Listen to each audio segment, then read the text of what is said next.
In the previous segment, we saw that the last few decades have been characterized by the peaceful collapse of the European empires.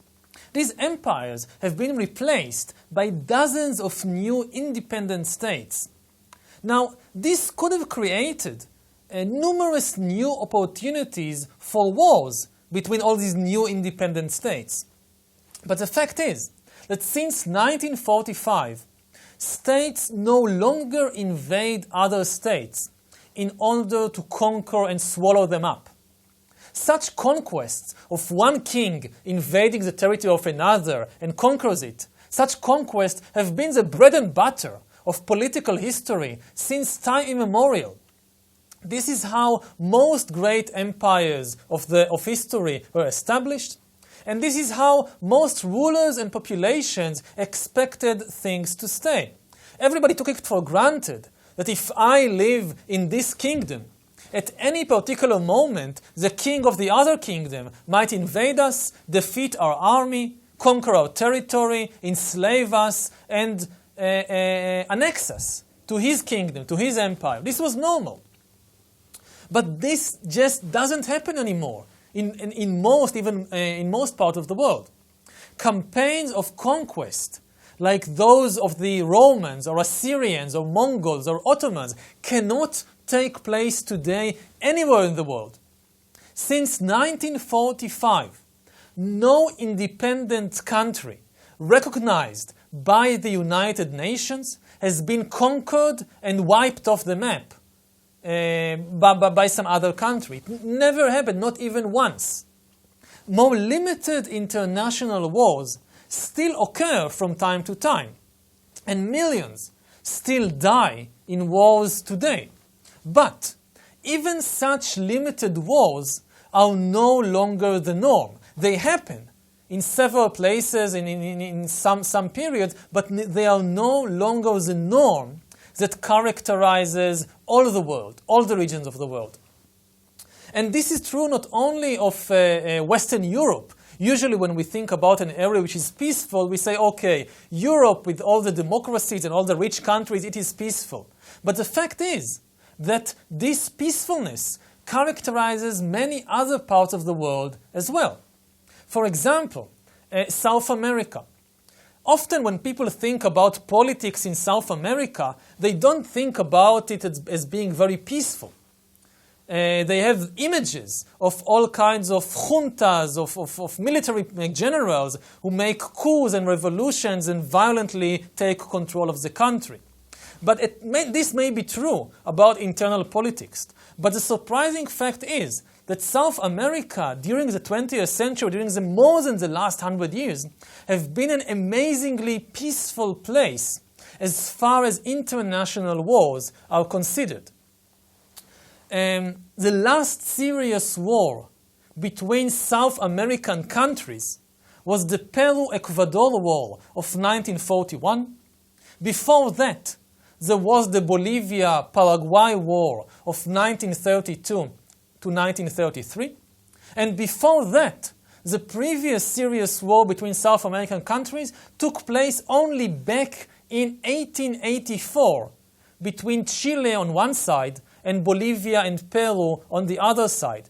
This means that in 130 years since the end of this war between Chile and Bolivia and Peru in 1884, in 130 years there are only two serious international wars between South American countries, both of them in the late 1930s, beginning of the 1940s. There was another famous war in South America, the Falkland War in 1982, which involved a country from outside South America, Britain. But even if we take the Falkland War into account, only 3 wars in 130 years in an area as big as South America, this is an amazing achievement. Similarly, we seldom think about the Arab world as a particularly peaceful zone in the world. But the fact is that since the Arab countries won their independence from the European empires, there has been only one occasion in which one Arab country invaded the territory of another Arab country in an attempt to conquer it. This is the Iraqi invasion of Kuwait in 1990. There have been quite a few border clashes between Arab countries, for instance, Syria and Jordan in 1970. There have been many armed interventions of one Arab country in the affairs of another Arab country. For instance, the Syrians intervened in Lebanon for many years. And there have been many civil wars and revolts and revolutions in Arab countries. However, there have been no full-scale international wars between Arab states except for the Iraqi invasion of Kuwait in 1990. This is amazing compared to how politics in most of the world looked like in most of history until the last few decades. Even if we widen our scope and look not at the Arab world, but look at the entire Muslim world, look also at Muslim countries which are not Arab countries, like Iran and Turkey and Indonesia and Pakistan. They are Muslims, but they are not Arabs. So if you look at the entire Muslim world for the last few decades, you will see that there is only one case of serious major international war between two Muslim states, in which one Muslim state tried to conquer a large part of the other. And this is the Iran-Iraq war in the 1980s. That's all. So in the entire Muslim world, you have the invasion of Kuwait by Iraq, and then you have the Iraq-Iran war, and that's it. For many decades, it was the only two examples of one Muslim country trying to conquer another. There have been no major war between, say, Turkey and Iran, or between, say, Indonesia and Malaysia, or between Pakistan and Afghanistan. Again, there have been many civil wars, many revolutions, a lot of internal violence. But at the level of international politics, international war, the Muslim world of the last few decades is remarkably peaceful. In Africa, things are less rosy, but even in Africa, the vast majority of conflicts are civil wars and revolutions and rebellions. Since African states won their independence from the European empires in the 1960s and 70s, very few African countries have invaded a neighboring country in the hope of conquering it or conquering a significant part of it. So these are the statistics. Surprisingly, when people hear all these wonderful news of the relative peace in the world, instead of reacting with joy and happiness, many of them react with disbelief and even anger. One common argument that many people make when they hear these statistics is that, okay, maybe there is a period of relative peace in the world in the last few decades, but there have been such periods before. For example, in Europe, between 1871 and 1914, there was a period of relative peace, few international wars, and it ended very badly. It ended with the First World War. And all previous periods of peace in history ended in wars. So, say many people, maybe we have now a few decades of peace, but the next big war, World War III, is waiting for us just around the corner. Now, what I want to stress, that of course we cannot tell what will happen in the future. Nobody can guarantee that World War III will not erupt in 2020 or 2040. But what I do want to stress is that the peace that the world is experiencing today is very different from the peace, from all the peaceful periods previously in history, because the word peace has two distinct and very different meanings. The first meaning of the word peace is simply the absence of war. If there is no war, between two states, we say that they are at peace. This was the kind of peace that existed in previous periods of history. For example, in Europe, between 1871 and 1914, we say that there was peace because there was no war. War was absent, so there was peace. But this kind of peace, peace as the mere absence of war, is very fragile. An iron law of international politics throughout history decreed that for every two nearby polities that are at present at peace, there is a plausible scenario that will cause them to go to war within 1 year. This law of the jungle was in force throughout history. In late 19th century Europe, if Germany and France in 1899 are at peace, there was a plausible scenario for a war between Germany and France in 1900. Similarly, in the Middle Ages, if in 1300 England and France were at peace, then there was a likely scenario that within 1 year they will be at war. And this was true for ancient China and ancient Greece and ancient Mesopotamia and for all other periods of history. If Sparta and Athens were at peace in 450 BC, there was a plausible scenario that Sparta and Athens will be at war by 449 BC. So this is the law of the jungle. Today, humankind, for the first time in history, has broken this law. Today, the word peace has acquired a new meaning, different from the old meaning. The old meaning of peace is the absence of war. The new peace does not mean the absence of war, it means the implausibility of war, the impossibility of war. Real peace, the kind we have today in the world, is not when there is no war. Real peace is when war is inconceivable, unimaginable, impossible. Now this is a new peace. It's called by scientists, by scholars, it's called the new peace, because there have never been such peace in the world before. But today, there is. For most polities, for most countries in the world today, not all, but most, there is no plausible scenario leading to full-scale war within 1 year. What, for example, try to imagine what could cause a war in 2014 between France and Germany, or between, say, Japan and China, or between Brazil and Argentina. There is no plausible scenario for such a thing.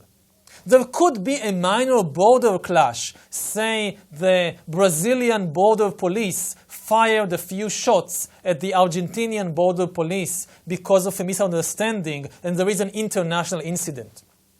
But real war, with armored divisions of the Brazilian army sweeping to the gates of Buenos Aires, and fleets of Argentinian bombers pulverizing complete entire neighborhoods in Rio de Janeiro and Sao Paulo, such a war is unimaginable in 2014.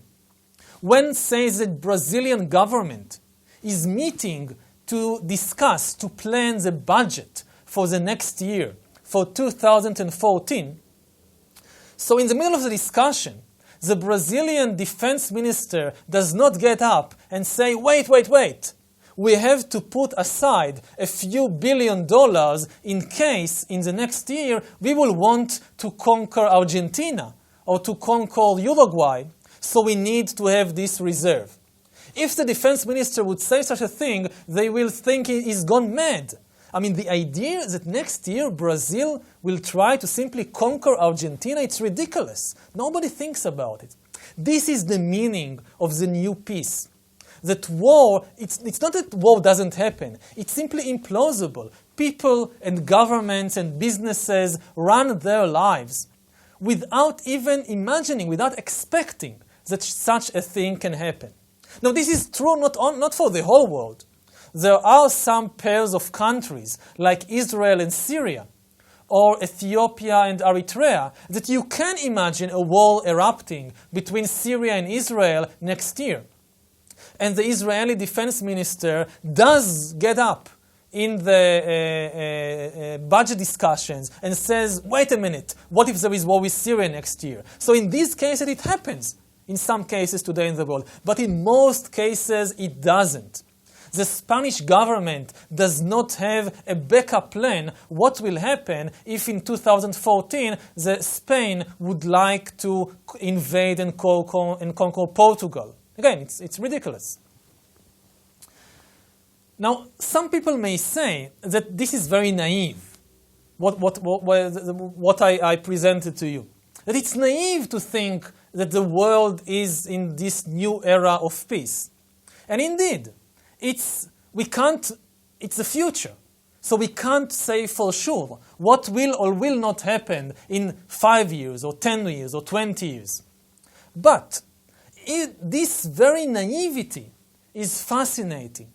This very fact that people and governments and businesses and companies, they run their lives without even imagining the possibility of a serious war, the fact that people can be so naive, this in itself is a testimony to how peaceful the world has become. Now, how to explain this development? How to explain the peacefulness of the world, of most of the world, not all the world, but most of the world today? Now, scholars have tried to explain this happy development in many ways. They have written many books and articles. I will try to sum up the main theories or the main contributing factors to the new era of peace, to the new peace. First and foremost, most importantly, the reason for the peacefulness of the world is that the price of war has gone up dramatically. It's much more costly today to wage serious war than previously. Because of the greater damage that war can cause, above all, the greater damage that nuclear weapons can cause. The ultimate Nobel Peace Prize, if we say that Mikhail Gorbachev is a leading contender for it, then the other contenders for the ultimate Nobel Peace Prize are the physicists who invented the atom bomb, who invented nuclear weapons. Nuclear weapons made the cost of war, the price of war so high that it led to countries not engaging in war, especially major wars between superpowers for gaining a hegemonic position in the world. Such major superpower wars with nuclear weapons, they turn into collective suicide. Nobody can emerge from a major war between superpowers today. Nobody can emerge even alive, or at least in a good way. So the superpowers have stopped waging wars between them because the cost of war has become so high. While the price of war soared, the profits of war declined. This is the second reason for the peacefulness of our era. The decline in the profits of war. For most of history, kings and emperors and sultans could enrich themselves by conquering and looting and annexing enemy territories. Most wealth throughout history was material wealth, such as fields, cattle, slaves, gold, and so forth. Because it was material wealth, it was relatively easy to conquer and loot and occupy it. You could easily conquer a gold mine or a wheat field. Today, however, wealth in the world consists more and more of human capital, of knowledge, of complex socio-economic structures like banks and corporations. These are the sources of wealth today in the world, not fields and gold mines. Consequently, because most wealth in the world today is knowledge and organizational wealth, it's very difficult to conquer it and to loot it and to annex it. Let's take a simple example. Consider the state of California. California, even without the rest of the United States, is one of the 10 richest states in the world today. The wealth of California was originally built on the gold mines. The gold rush of the mid-19th century was when California was transformed from a no-man's land with hardly any people inhabiting it and very little wealth into a more important economic and political center. So California began to become wealthy thanks to the gold mines. But today, the gold mines of California play a very peripheral role in the Californian economy. Much more important is Silicon Valley, where Google and Facebook and Microsoft and all these companies, their headquarters are there, and Hollywood, the film industry of Hollywood. Now, this is the kind of wealth that there is today in California. Try to imagine what would happen if, for example, the Chinese would say to themselves, let's invade California and conquer it and enrich ourselves. And the Chinese send an army in a big fleet across the Pacific Ocean and land millions of soldiers on the beaches of San Francisco and Los Angeles and storm inland. Even if the Chinese manage to win, if the Americans don't drop an atomic bomb on them, and the Chinese manage to win, what would they gain? They would gain very little, because you cannot conquer Silicon Valley. You can conquer the valley itself, but you can't conquer the riches of Silicon Valley, because the riches of Silicon Valley do not come from silicon mines. There are no silicon mines in Silicon Valley. The wealth of Silicon Valley resides in the minds, in the brains of Google engineers and Facebook engineers and Microsoft engineers. And these people, along with all the actors and directors from Hollywood, they will all run away from California long before the Chinese will conquer it. They will be on the first plane to New York or Paris or Bangalore long before the Chinese tanks will reach Silicon Valley or Hollywood. So it's not possible today to enrich yourself easily by conquering a different country. In some places it is still possible, because not all the wealth in the world today is knowledge. There is some places where wealth is still old-fashioned wealth consisting of mines and oil fields and things like that. And these are exactly the places where serious international wars still take place. For example, the Iraqi invasion of Kuwait and the Iraqi invasion of Iran both occurred in an area where wealth is old-fashioned material wealth. The Kuwaiti sheikhs could flee abroad when the Iraqi tanks came, but the oil fields could not flee. And this is why it was, at least Saddam Hussein thought, it was worthwhile to conquer Kuwait, because you can actually conquer the oil fields. Unlike the situation in California, where you cannot conquer Silicon Valley. So this is the second reason why wars become less common. So the first reason is that war is more costly because of nuclear weapons and so forth. Second reason is war is less profitable. The third reason is that peace has become more profitable than ever before. While war is less profitable, peace is more profitable. In traditional agricultural economies, long-distance trade and foreign investments were sideshows. They were not important economically. Consequently, peace between different kingdoms brought with it little profits except for avoiding the costs of war. Peace always has this benefit that if you have peace, you avoid the cost of war. For example, in the Middle Ages, if England and France were at peace, the French profited from this because they didn't have to pay heavy war taxes and they didn't have to suffer from destructive English invasions. But otherwise, peace did not have any profits of its own. In contrast, in the modern world, in the modern capitalist economy, foreign trade and foreign investments have become very, very important to the economy. And therefore, peace has its own unique dividends, its own unique profits. Even not counting the avoiding the cost of war, it's profitable to be at peace because you can conduct trade and enjoy international investments.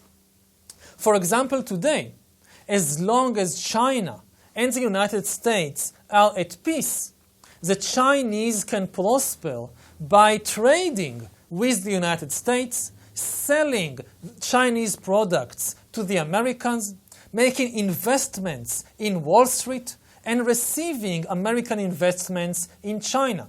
So this is another good reason to keep the peace. Peace makes you more prosperous. In addition to nuclear weapons and the economic reasons, there is also an important cultural reason for the disappearance of war.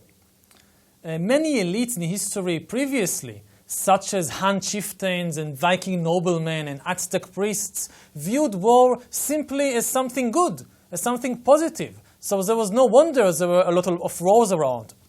Other elites viewed war as something bad, as evil, but they saw it as an inevitable evil, as a natural part of the world, which we cannot simply avoid, and therefore we had better turn it to our own advantage. We don't like war, but war is natural, so we have to take it into account that there are going to be wars.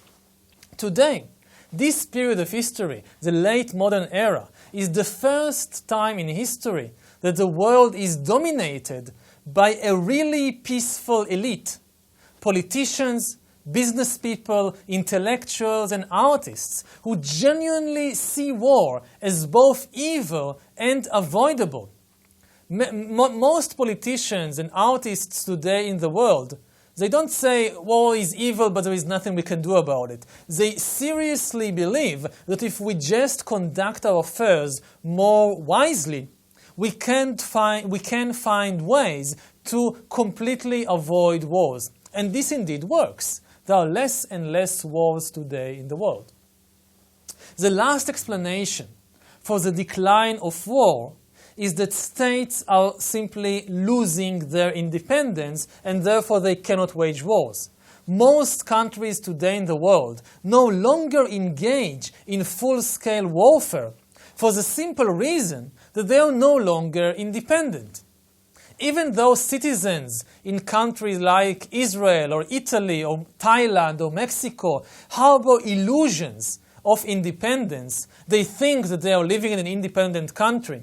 The fact is that their governments cannot conduct independent economic or foreign policies, and they are certainly incapable of initiating and conducting full-scale war on their own without the approval of the international community and of the international elites. As we saw in the previous lesson, we are witnessing today the formation of a new empire, of a global empire. Like previous empire, this global empire too enforces peace within its borders. And since the borders of the global empire cover the entire globe, then the global empire effectively enforces world peace. So this is the last explanation for the peacefulness of our era. Now these different explanations, they are not contradictory, they are complementary. how important each of them is. Scholars argue about it, but most scholars agree that all these explanations have something to contribute to understanding the unique peacefulness of the period in which we are fortunate enough to be alive today. So how can we summarize the characteristic of the modern era? Is it a period of war and slaughter and oppression, as manifested, for example, in the world wars? Or is it an era of peace, as became more and more common in the world in the last few decades? The answer is a matter of timing. It is actually very sobering to realize how often our view of the past is distorted by the events of the last few years. If this lesson had been given in 1945 or 1962, at the end of World War II or the height of the Cold War, it would probably have been much more glum. You would probably hear much more from me about violence in the world. But since this lesson is given in 2013, and since the last few decades have been relatively peaceful, then our view of history today, our view of modern history, is much more cheerful as a result. In order to satisfy both the optimists and the pessimists about what is awaiting us in the next century, the 21st century, we may conclude this lesson by saying that the late modern era is characterized not necessarily by violence or peace, but above all by unprecedented dynamism. We are today on the threshold of both heaven and hell.